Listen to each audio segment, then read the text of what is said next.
প্রতিদিনের চিন্তা ও প্রার্থনা। 17 ফেব্রুয়ারি দিনের প্রধান চিন্তা। অন্তর্জীবনকে আমরা অবশ্যই সুশৃঙ্খল করিয়া রাখিব, নিশ্চয়ই সে ঊর্ধ্বমুখী হইবে। এ কাজ আমাদের নিজের, অন্য কেহ ইহা করিতে পারে না। মুখস্থ করা যায়, আমারই ফুলের বাগানে বসে থাকি আমি, বাক্যহীন বিস্ময়ে অবাক, নগ্ন পদে হাঁটি আমি অতি ধীরে ধীরে, এ যে মোর পুণ্য তীর্থভূমি।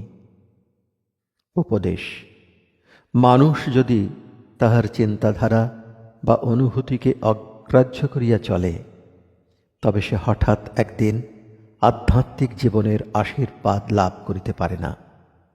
প্রত্যেকের জীবনেই কখনো কখনো অলসতা আসিয়া কর্মজীবন প্রয়াসীকে অভিভূত করে।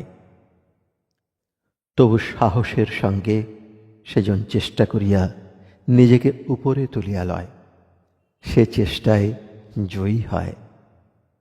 যদি তোমার আগ্রহের অভাব হয়, সে অভাব দূর করো, ভগবানের প্রতি অনুরাগ বাড়াও, তাহাকে দ্বিগুণ করো, 3 গুণ করো, তবেই সে অভাব একেবারে দূর হইয়া যাইবে।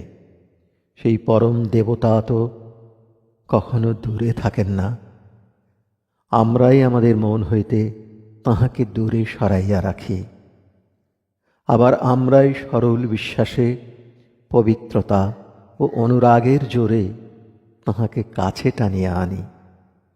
প্রার্থনা: হে দয়াল প্রভু, আমার চিন্তা ও কর্মকে সকল কলুষ হইতে তুমি মুক্ত করো।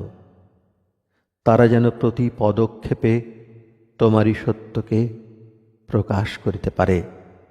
আমার জীবন যেন তোমার সাথে সম্পূর্ণ সাবলীল ছন্দে চলে। তোমার সেবায় আমি যেন কখনো ক্লান্ত না হই। তোমার প্রতি আমার ভক্তি ও অনুরাগ যেন কদাচিৎ হ্রাস না পায়।